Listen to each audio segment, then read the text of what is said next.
Les chéris, les Français et l'immigration. 58% des Français jugent que l'immigration n'est pas une chance pour la France. Et il y a des propos de Jean-Luc Mélenchon qui ont fait réagir, Gauthier Lebret.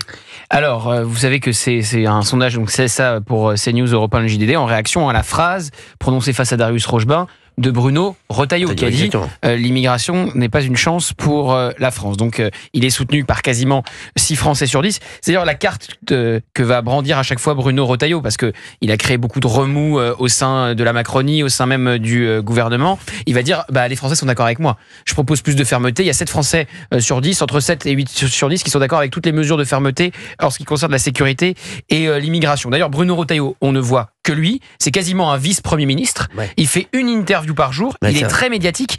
Il assume de déplaire au reste et à l'aile gauche de la Macronie, en disant que voilà, ces mesures sont plébiscitées par les Français. Et lui, il veut faire baisser l'immigration légale et illégale. Il a bien insisté hier encore là-dessus. Il veut trouver des solutions sur la sécurité. Et il y a Jean-Luc Mélenchon qui a réagi dans une tribune sur la créolisation. Il a dit qu'il plaide en faveur de la créolisation de la France et dénonce les élucubrations du ministre Retailleau sur les improbables racines judéo-chrétiennes de l'identité française.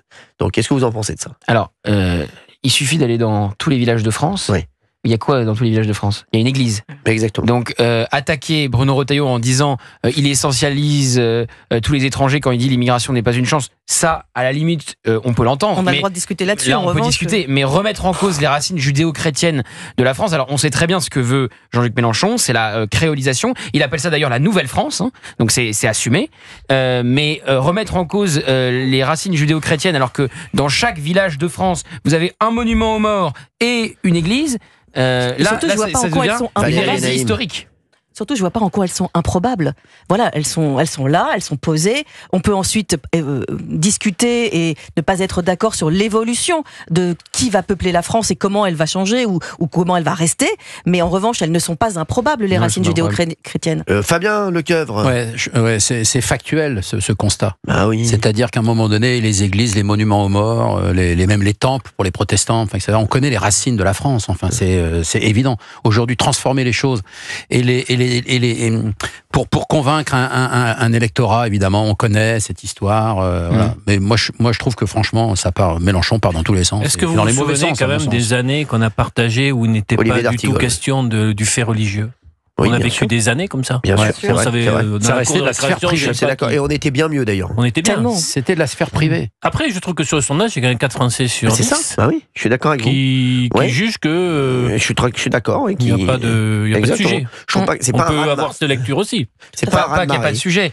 Les Français qui doivent être en désaccord avec Bruno Retailleau doivent lui reprocher de faire une généralité et doivent se dire ils ont raison.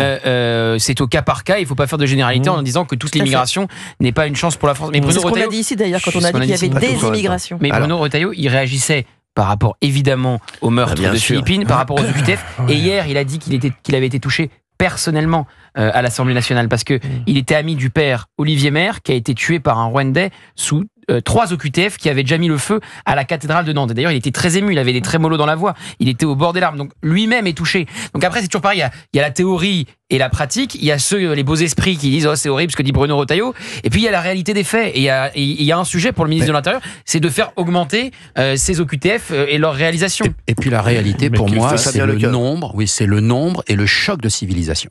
Parce que c'est ça qui fait problème aujourd'hui sur les cultures occidentales. Merci.